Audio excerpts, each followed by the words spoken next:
अच्छा हमारा ये सारा हो गया ना, ग्रेटेस्ट टर्म तक करा दिया था ना तुम लोग मैंने? Yes sir.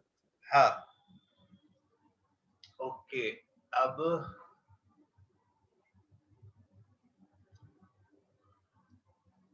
नेक्स्ट एक इंपॉर्टेंट क्वेश्चन, कोफिशिएंट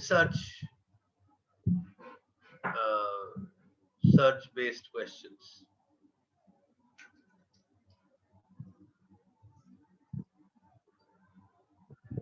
देखो कल टर्म बेस्ड कॉन्सेप्ट समझाए थे, एक कोफिशिएंट सर्च बेस्ड क्वेश्चन समझ लीजिए क्या होते हैं। इनमें क्या करना होता है, देखो मान लो आपको ऐसे दे दिया 2 plus 3x whole to the power 5 into 3 minus x whole to the power 4. Find coefficient of x to the power 4 in this expansion. ठीक है, तब हम ये काम कैसे करेंगे? ऑब्वियसली एक्सपैंड तो हम करने नहीं वाले, तो इसके लिए हम क्या करेंगे, इसका जनरल टर्म बना लो। तो इसका जनरल टर्म होगा 5c(r1) 2 to the power 5 minus r1 3x to the power r1, ये एक हो गया। और इसका बना लो दूसरे वाले का, तो दूसरे वाले का क्या होगा 4c(r2) 3 to the power 4 minus r2 minus x to the power r2। ठीक, अब यहां से अगर x की पावर्स देखी जाए तो वो आ रही है r1 plus r2, अगर दोनों टर्म्स को मल्टीप्लाई करें, और हमें चाहिए r1 plus r2 की वैल्यू 4, छोटा कर देते 3 कर देते, डजंट मैटर, हमें कांसेप्ट सीखना है 3।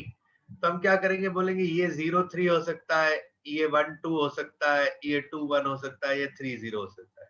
तो एक एक करके एक एक सेट की वैल्यूज अपनी अपनी जगह रिप्लेस करो, प्रोडक्ट बनाओ, प्रोडक्ट बनाने के बाद सारे जब सारे बन जाए तो उन सबको ऐड कर दो, ये आपका फाइनल आंसर। समझ आया? सर आपने x का क्या किया था? x मतलब क्या बताया था? x का क्या किया था मतलब? मतलब आपने कुछ कहा था ना कि प्लस होगा। हाँ, जब बेटा ये टर्म्स मल्टीप्लाई होंगे तो मल्टीप्लाई होंगे, अगर ये दोनों पूरी सीरीज मल्टीप्लाई हो रही तो टर्म्स मल्टीप्लाई होंगे, तो टर्म मल्टीप्लाई होंगे तो पावर ऐड नहीं होगी? Yes sir. हाँ, तो पावर ऐड होगी तो पावर ऐड कर दिया r1 plus r2, और r1 plus r2 की वैल्यू हमें चाहिए 3, क्योंकि क्वेश्चन में x की पावर 3 वाला टर्म चाहिए। ठीक है सर, और इसके बाद क्या करना है? मतलब ये 4 हो गए और उसके बाद अब जैसे 0 3 का सेट बना है, तब आप 0 3 बनाओ तो यहाँ पर रखोगे 5c0 2 to the power 5 into 4c3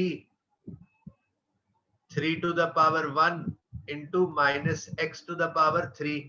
तो एक टर्म ये हो गया, ऐसे ही अब दूसरा बनाओगे, फिर तीसरा बनाओगे, फिर चौथा बनाओगे, सबको ऐड कर लोगे।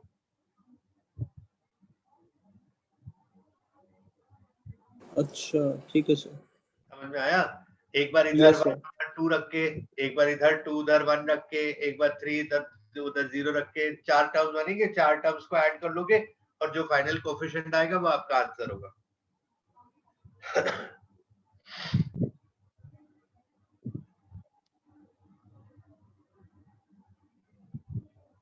नोट करो जल्दी से।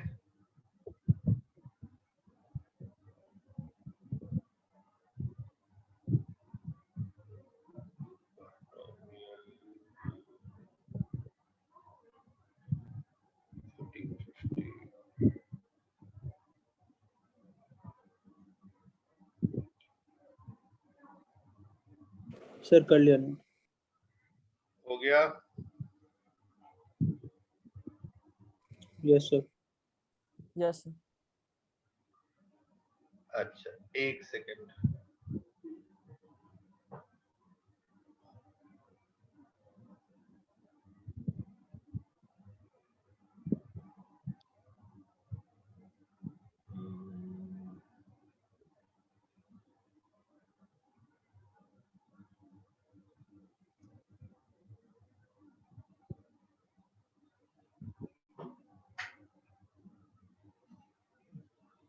हाँ ये क्वेश्चन करो जरा। Find term independent of x when 1 plus x plus 2x cube is multiplied to 3x square by 2 minus 1 by 3x whole to the power 9.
Sir हो गया।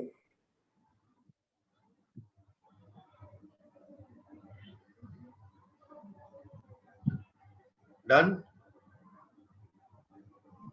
Yes sir.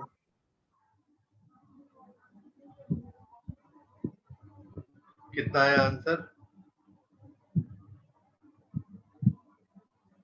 Sir 7th term.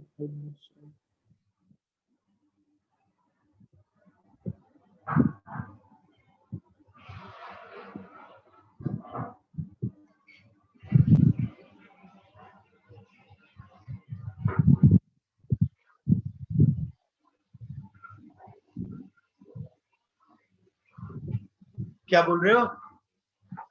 Sir 7th term. नहीं, 7th term कैसे आएगा? 7 एक term थोड़ी ना आएगा।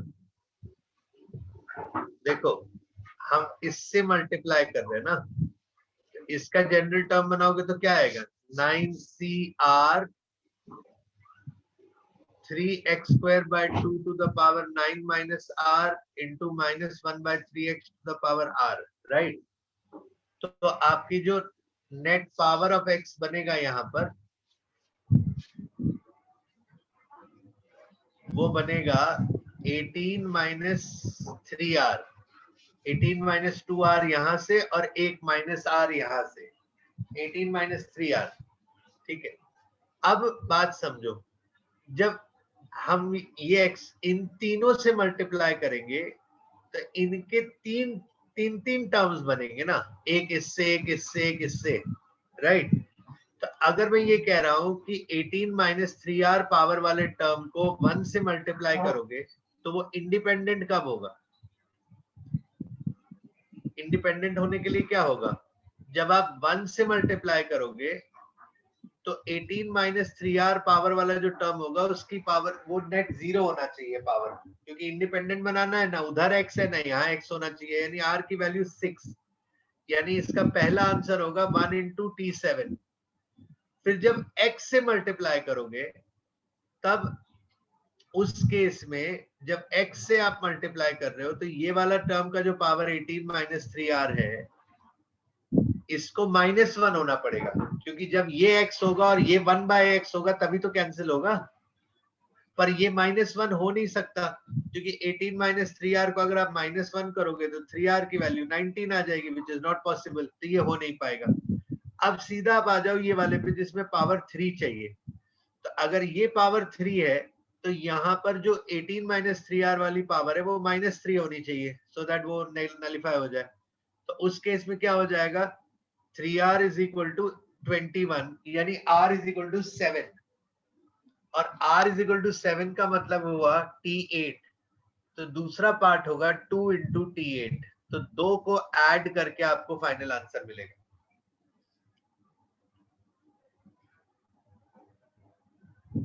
Sir वो 2 से मल्टीप्लाई क्यों किए? यहाँ 2 लगा है ना। अच्छा, नहीं सर आपने एक बात नहीं बताई थी कि मतलब 0 पुट कर दो, तो मतलब लाइक ऐसा नहीं कर सकते पहले में 0 कर दो? वो बात तो बताई थी, तो उसके साथ एक चीज और भी तो बताया था कि जब यस यहाँ सर, पर वो डिनोमिनेटर में x डिनोमिनेटर। होगा तो 0 नहीं कर सकते आप। सर वो पूरे में ही नहीं कर सकते, मतलब अगर कहीं भी हो नहीं x तो? नहीं, x समझे नहीं, x डिनोमिनेटर में है तो कभी x उस सिस्टम में 0 हो ही नहीं सकता, सिंपल सी बात। तो वो तो कॉन्सेप्ट ही खत्म हो गया, शुरू होने से पहले ही खत्म हो गया वो तो। अच्छा सर, वही मैंने वही लगा दिया था शुरुआत में पहले।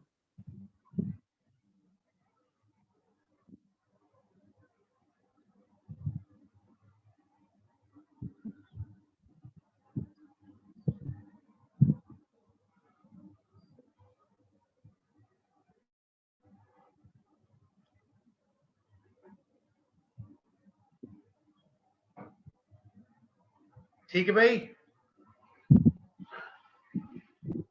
तो ये तो हो गए कुछ इस टाइप के क्वेश्चन आपके जिसमें कोफिशिएंट ढूंढना होता है। ठीक है सर एक मिनट लिखते हैं। अच्छा लिखो।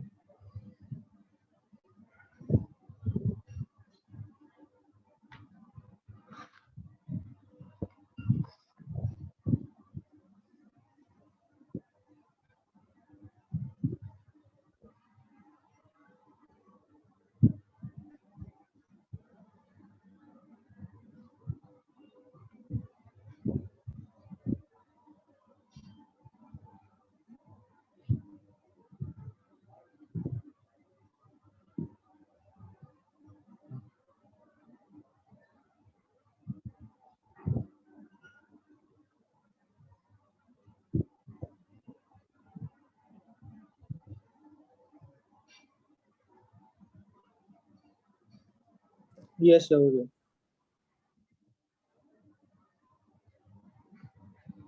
डन। Yes sir.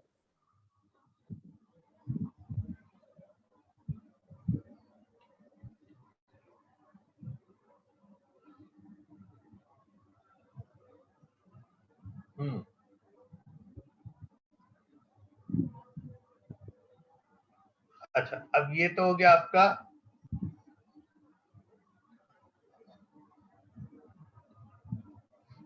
ओके। हाँ, नेक्स्ट इज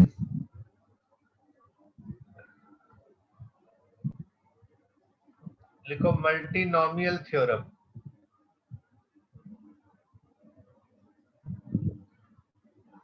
तो व्हाट इज मल्टीनोमियल थ्योरम वो समझिए।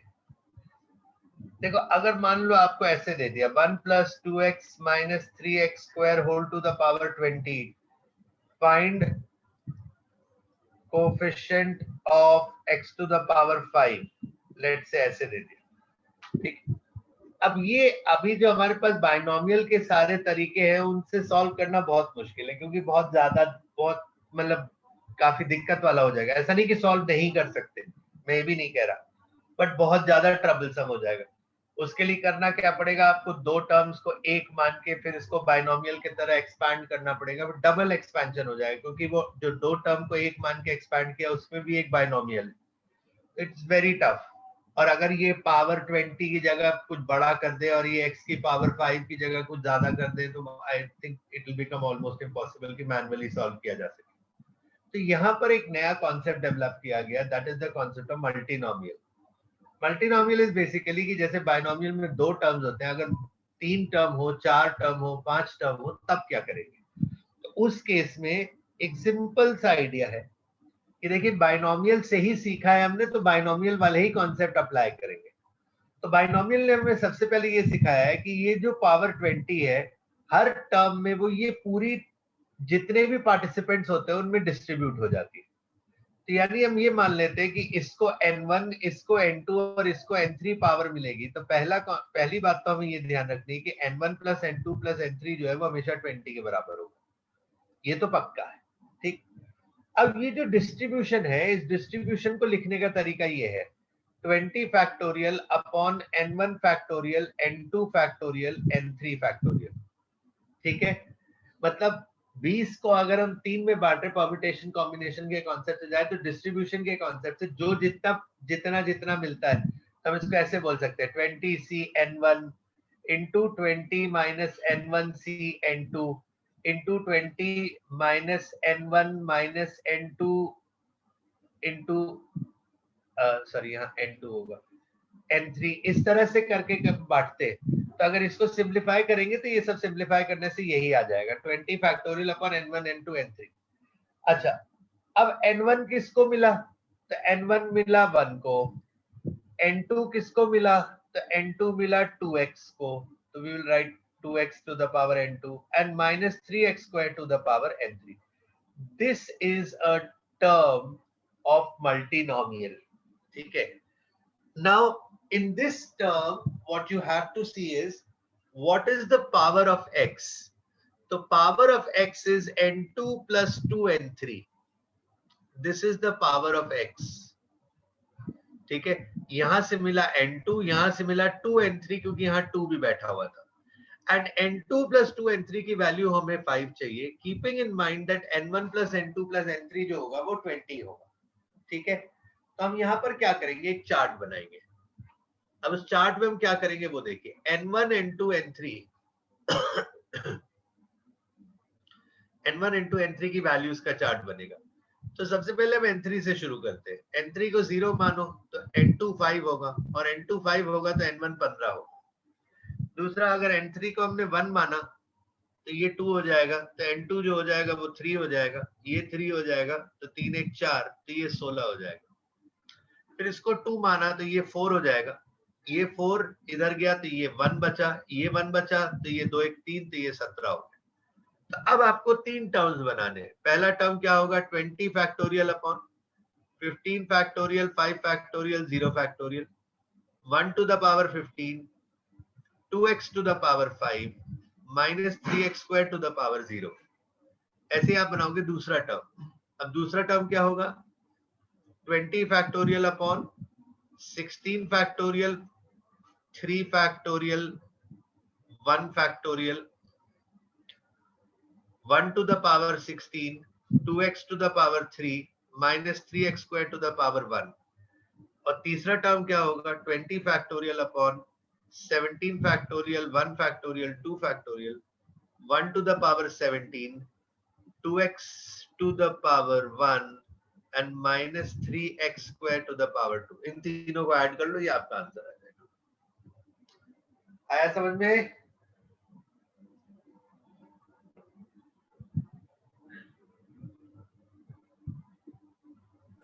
तो सर टर्म वाली हमने कहाँ से लाई है, मतलब क्या कह रहे हो? सर ये टर्म जो आपने लिखी 20 फैक्टोरियल अपॉन में दिस, तो मतलब ये कहाँ से है? ये टर्म कहाँ से आया? सर ये कैसे हुआ है, मतलब ये 20 फैक्टोरियल अपॉन, इसीलिए तो वो बताया ना मैंने, यही तो बनाना सिखा रहा था कि देखो अगर आप बाइनोमियल देखते हो तो उसमें NCR होता है, x की पावर n माइनस r होता है, y की पावर r होता है। ठीक है, यहाँ पर जो NCR है वो ये है, क्योंकि हम 2 में नहीं बांट रहे, 2 से ज्यादा में बांट रहे। तो जब 2 से ज्यादा में बांट रहे हैं, तो जैसे मान लो अगर तुमसे ये कहते, इधर देखो, अगर मैं तुमसे ये कहता कि मेरे पास 10 कुछ भी टॉफी है, कुछ भी है, और मुझे एक बच्चे को 4 देनी है, एक को 2 देनी, एक को 3 देनी है, 4 3 7, एक को भी 3 देनी, तो क्या करते आप, पहले 10 में से 4 पहले वाले को देते, बची 6 में से 3 एक को देते, फिर जो 6 में से जो 3 में से 3 है वो एक को देते। अब अगर आप इसे एक्सपैंड करोगे तो ये हो जाएगा 10 factorial upon 4 factorial into 6 factorial, 6 factorial upon 3 factorial, 3 factorial और इंटू 1। ये 6 फैक्टोरियल काट दो तो ये हो जाएगा 10 फैक्टोरियल अपॉन, देखो 4 फैक्टोरियल, 3 फैक्टोरियल, 3 फैक्टोरियल। देखो यही आ गया जो मैंने किया था यहाँ पे।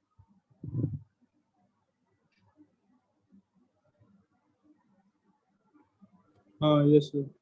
समझे, ये होता है। और जो जितना जिसको जितना पावर अलॉट किया है तो वो तो हम यहाँ पर लगाते ही है ना टर्म्स में। अब यहाँ पर n माइनस आर और आर क्यों लिखते हैं, क्योंकि यहाँ पर 2 ही है।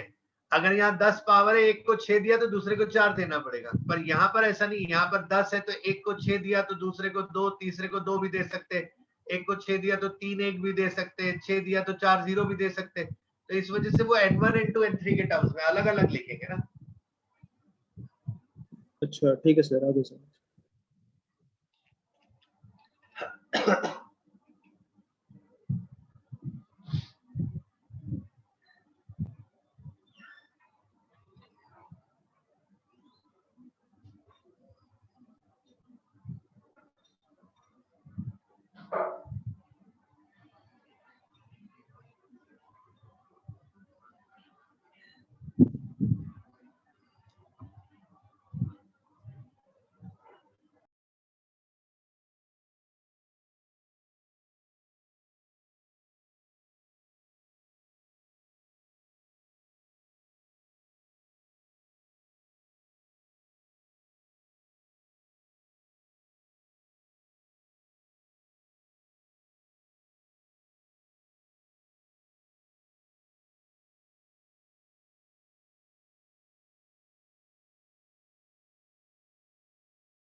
हुआ भाई? Yes sir.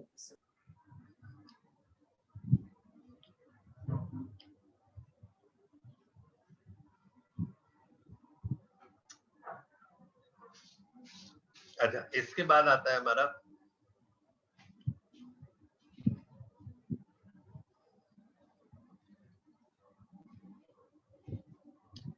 Binomial theorem of any index.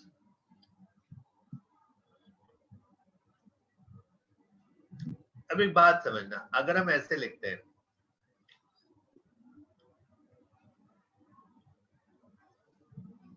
तो ये है,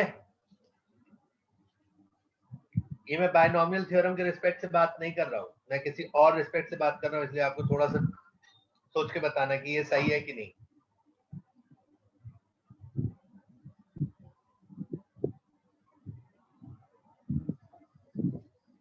यस सर।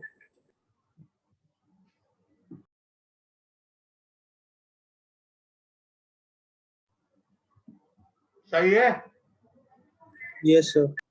किस हिसाब से? Sir GP. हाँ, वेरी गुड। ये इनफाइनाइट जीपी का सम दिख रहा है आपको? Yes sir.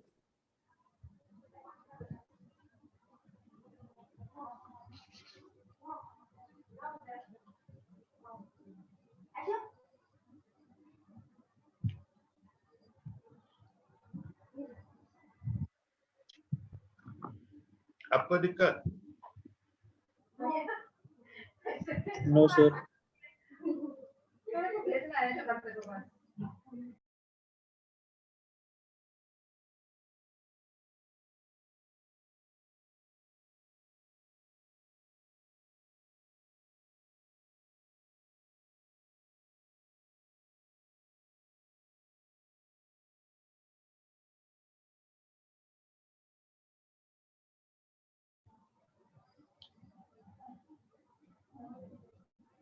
हाँ जी,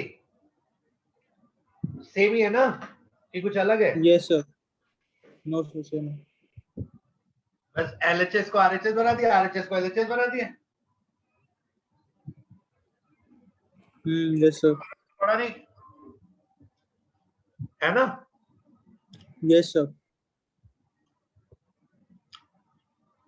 अब बात समझो, अगर आपने 1 माइनस एक्स की पावर n का एक्सपेंशन लिखा होता,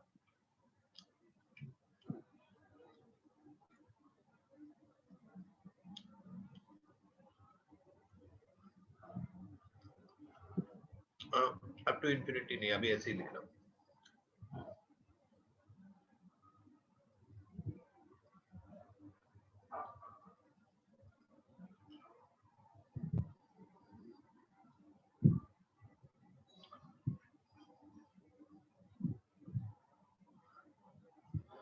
अब बोलते हैं x की जगह n की जगह -1 रख दो, तो हो जाता 1 प्लस एक्स, यहां हो जाता -1 इंटू -2 प्लस 2/2 एक्स स्क्वायर, -1 -2 -3 1 2 3 का 3 फैक्टोरियल, 3 माइनस और एक चौथा माइनस प्लस एक्स क्यूब, ऐसे कर करके so on up to infinity. तो ये बन जाता है आपका binomial theorem of any index. मतलब एनी इंडेक्स का बायनोमियल थ्योरम बनाने के लिए आपको क्या करना है, जितने भी आपके C0 C1 ये जो बायनोमियल कोएफिशिएंट्स है ना, उनको उनकी वैल्यू में कन्वर्ट कर देना है। हाँ, और वैल्यू में कन्वर्ट करने के बाद बस जो भी n होगा वो वहां पर रिप्लेस कर देना, आपको आपका आंसर मिल जाएगा। समझ आया? Yes sir.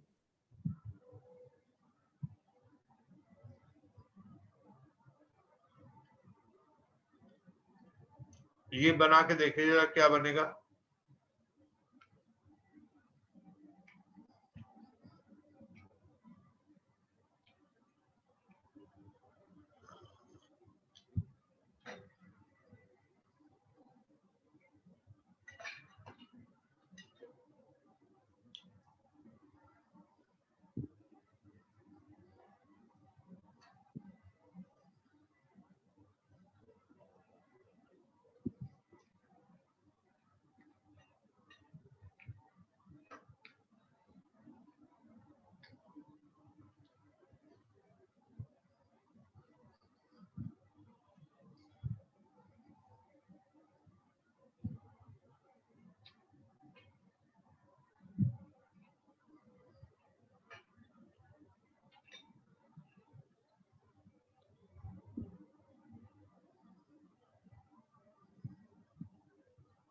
सर हो गया।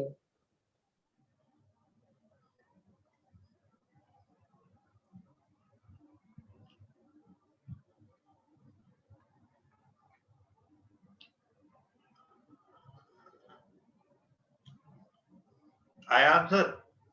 Yes, yes sir. क्या है बताओ?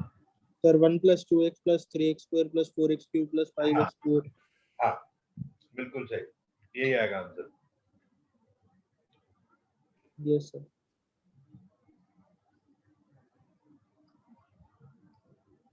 अब इसमें मान लो आपको क्वेश्चन ऐसे दे दिया,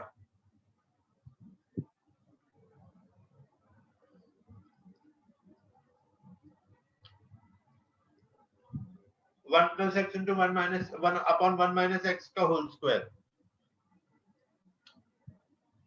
find coefficient of x to the power 3 in the expansion। मजे की बात ये एक्सपेंशन ही कहाँ है, अभी तो मुझे एक्सपेंशन ही नहीं दिख रहा है। ये आपको दिख रहा है एक्सपेंशन? Yes sir. अब दिखा? Yes sir. Yes sir.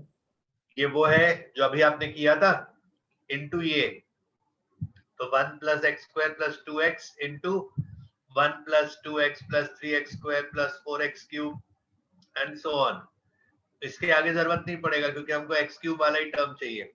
अब जरा इवैल्यूएट करके बताओ क्या आंसर होगा।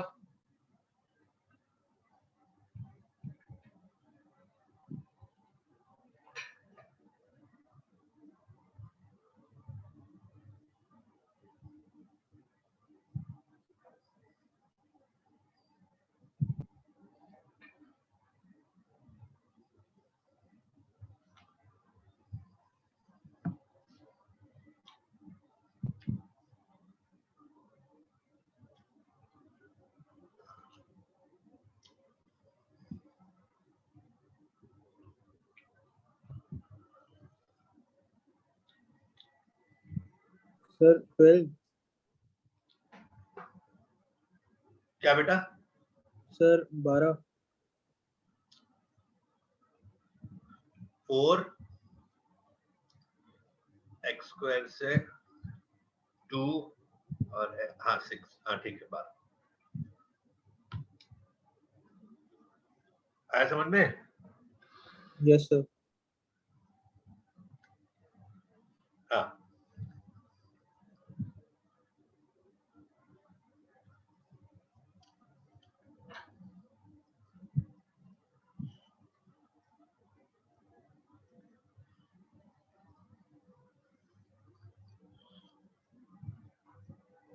अब देखो सीरीज बेस में क्या होता है।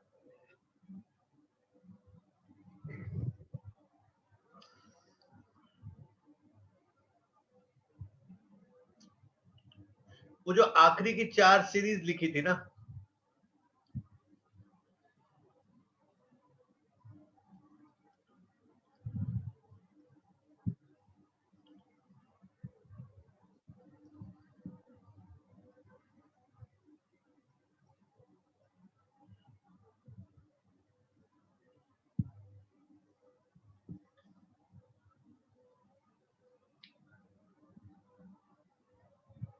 अब हमें इन रिजल्ट्स को यूज करना है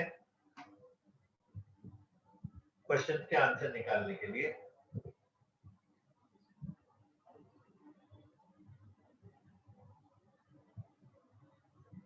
और मैं अलोंग साइड दीज हमको डिफरेंशिएशन, इंटीग्रेशन, एपी, जीपी ऐसे 3-4 कॉन्सेप्ट को मतलब इसके साथ मैच करना है और आंसर निकालना है। अब क्वेश्चन कैसा आएगा वो देखिए।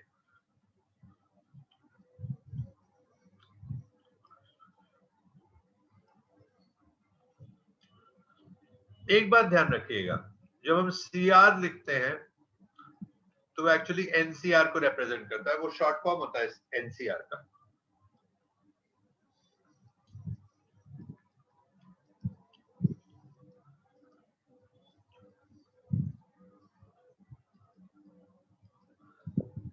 यहाँ पर एक बात समझिएगा, ये जो 2 3 1 2 3 ये जो लिखे हुए ना, ये n नहीं है, n तो n ही है, मतलब ये 1 इंटू NC1 है, ये 2 इंटू NC2 है, ये 3 इंटू NC3 है, ये n इंटू NCn, ये एक्चुअली ऐसा है। क्वेश्चन समझ आया? Yes sir. हाँ। अब इसको सॉल्व करने के लिए आपको देखो कैसे ऑब्जर्व करना है। आपको ये देखना है कि ये जो दिया है ये कहां से बना होगा। तो ये बना होगा इससे, क्योंकि हमें पता है ये वाले में ही सारे टर्म्स होते हैं, पॉजिटिव में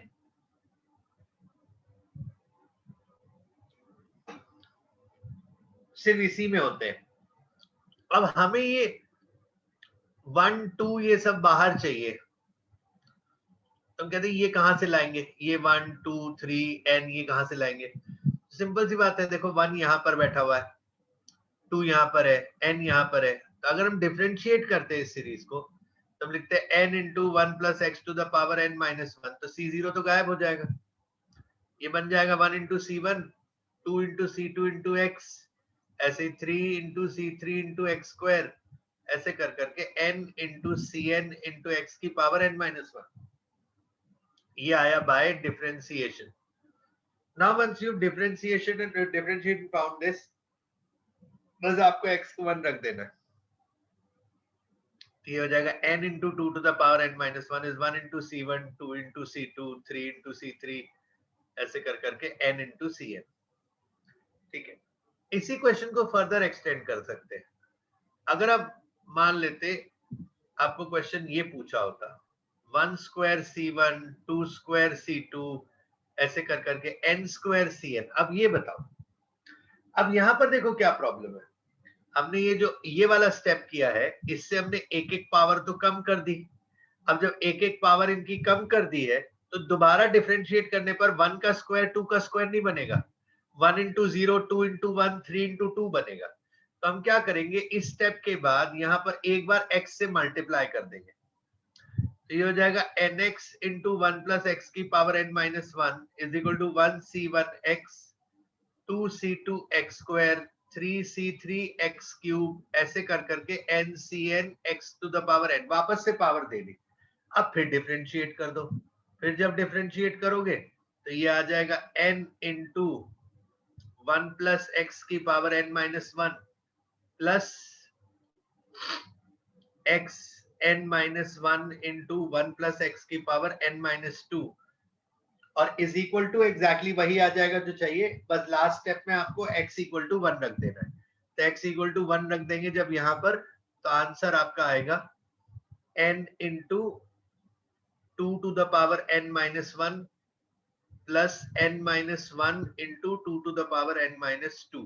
इसमें से अगर 2 to the power n minus 2 common ले लो तो n माइनस 1 प्लस 2 यानी n प्लस 1 आ जाएगा, ये आ जाएगा फाइनल। तो इस तरह से करते हैं क्वेश्चंस को।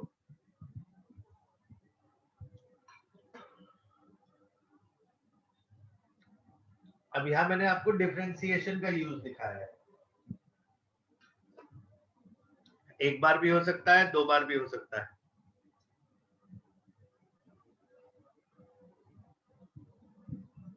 सर बस लास्ट स्टेप में x is equal to 1 put करना है।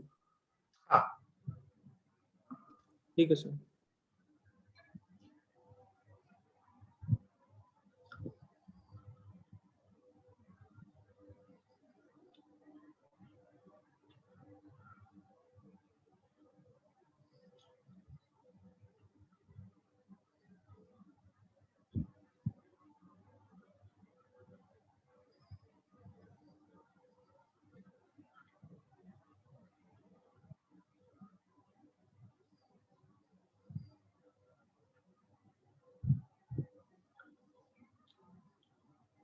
डन।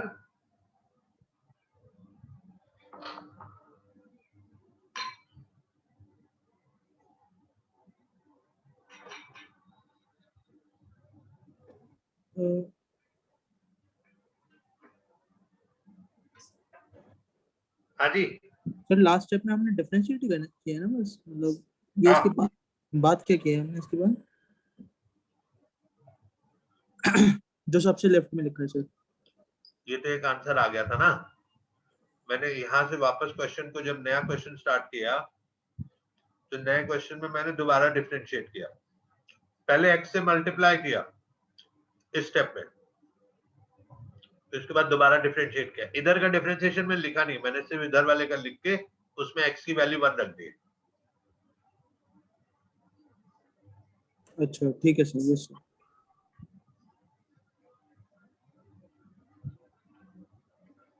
आया समझ में? Yes sir. ये हो गया आपका। अब जैसे इसी में दे देते हैं,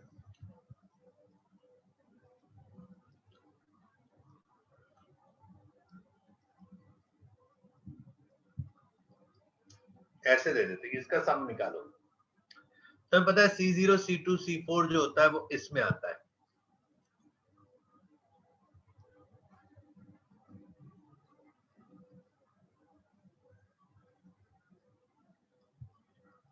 है ना। अब हमें चाहिए नीचे 1, नीचे 3, नीचे 5, तो हम क्या करेंगे, दोनों तरफ इंटीग्रेट करेंगे, और इधर जो इंटीग्रल लिखोगे वो 0 to 1 लिखोगे, और यहां पर जो इंटीग्रेट करोगे उसमें सीधा सीधा आपको क्या करना है, C0x C2x cube by 3 C4x 5 by 5, यहाँ पर सीधा x को 1 रख देना है, और इसको जो इंटीग्रेट करोगे,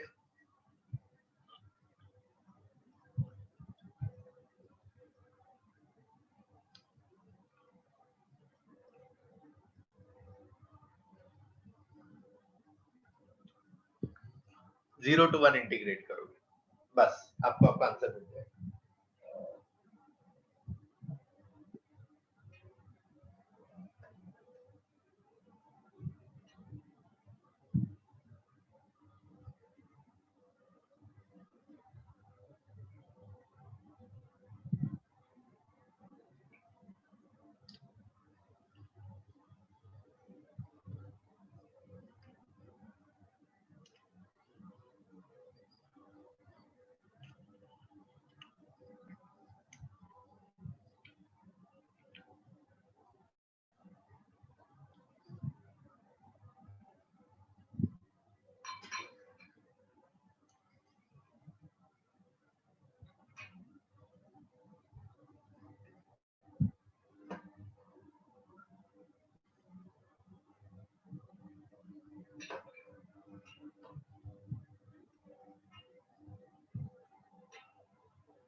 डन। Yes sir.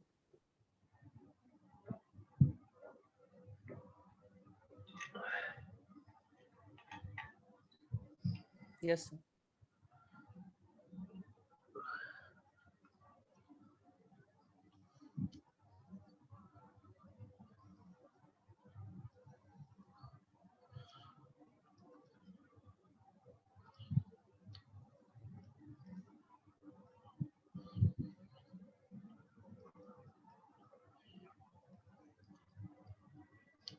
अब मान लो ऐसा दे दिया।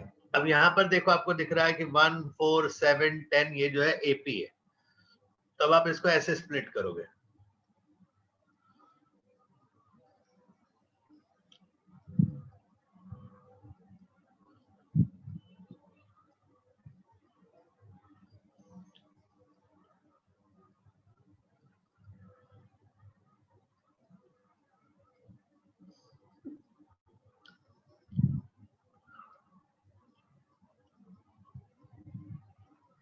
एक तो सीरीज ही आएगी, ये 1 1 1 1 वाली, ये जो 1 1 वाले टर्म्स है।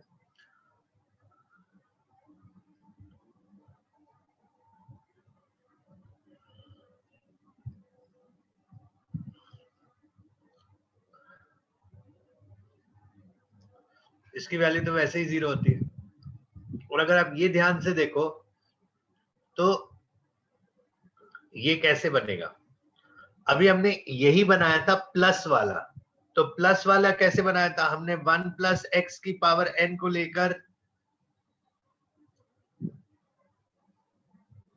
इसको डिफरेंशिएट किया था और x को 1 रखा था।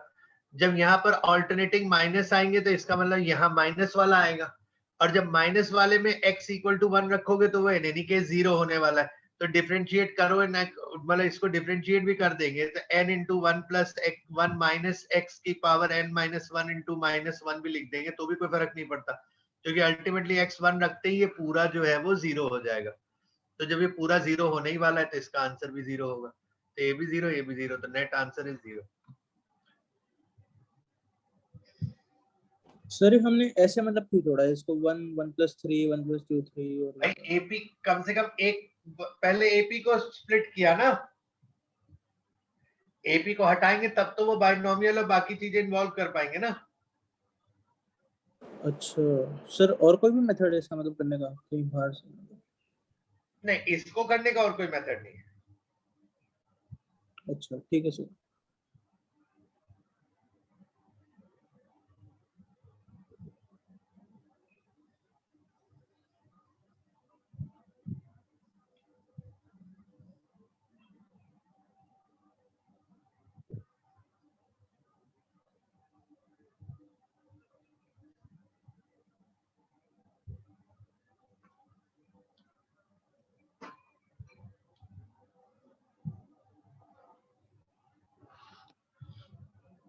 एक और लास्ट बचता है, आप ये नोट कर लिया। Yes sir. एक और लास्ट बचता है आपका जीपी रिलेटेड। तो जैसे आपको मान लो ये दे दिया,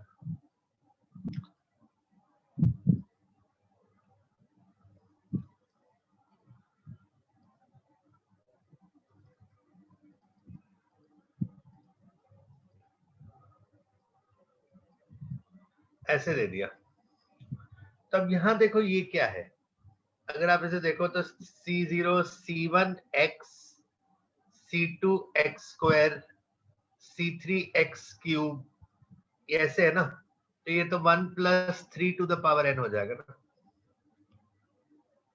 1 प्लस एक्स की पावर n का एक्सपेंशन ही तो है वो।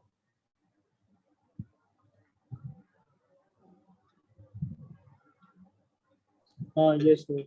जीपी में भी है और जीपी को डायरेक्टली ऐसे बना दिया। समझ आया? Yes sir. तो अब आप लोग, मैं वो असाइनमेंट शेयर कर रहा हूँ अभी। सर ये जो चार आपने बताए हैं मतलब ये मैंने ये जो 4 आपको बताया ना, ऐसा नहीं कि यही 4 कॉन्सेप्ट है इसमें, मतलब आइडिया बताया आपको। अब जब आप क्वेश्चंस करोगे तो कुछ और भी निकल के आएगा, जैसे आप बताओगे कि ऐसा ऐसा लिखा हुआ है, तो उनका भी हमको पैटर्न एस्टैब्लिश करना पड़ेगा, समझ रहे हो? तो कहीं हो सकता है 2 बायनोमियल को मल्टीप्लाई कर रहा हो, जैसे मैंने वो कोएफिशिएंट सर्च आपको सिखाया है। कभी हो सकता है कि वो इस तरह से एपीजीपी को इन्वॉल्व कर रहे हो, कभी इंटीग्रेट कर रहे हो, कभी डिफरेंशिएट कर रहे हो। तो ये I just explain the idea to you. Now when you are doing questions you will come up with question जहां पे कुछ चैलेंजेस और भी आ सकते हैं, तो वो चैलेंजेस जब आएंगे तब आप वो डाउट्स के फॉर्म में नेक्स्ट क्लास में पूछोगे तो तब वो बता दूंगा मैं कि क्या करना है क्या नहीं करना है। यस सर, ठीक है सर। समझ में आया? तो आप लोग स्टार्ट कर दीजिए, अभी आपके पास जो राइटअप जो मटेरियल है वो स्टार्ट कर दीजिए, बाकी आपके साथ असाइनमेंट शेयर हो जाएगा दिन में, probably by evening it will be share, तो आप लोग वो भी एक बार देखना शुरू कर दीजिएगा। And tomorrow probably we can discuss the doubts and उसके बाद फिर नेक्स्ट चैप्टर चालू करते हैं। यस सर, सर मेरे को भी भेजना, मैं ग्रुप में नहीं हूँ जो भी। हाँ ठीक है, मैं भेज दूंगा जैसे ही बन जाएगा। ठीक ओके है, sir. Okay, thank bye, you. Thank you.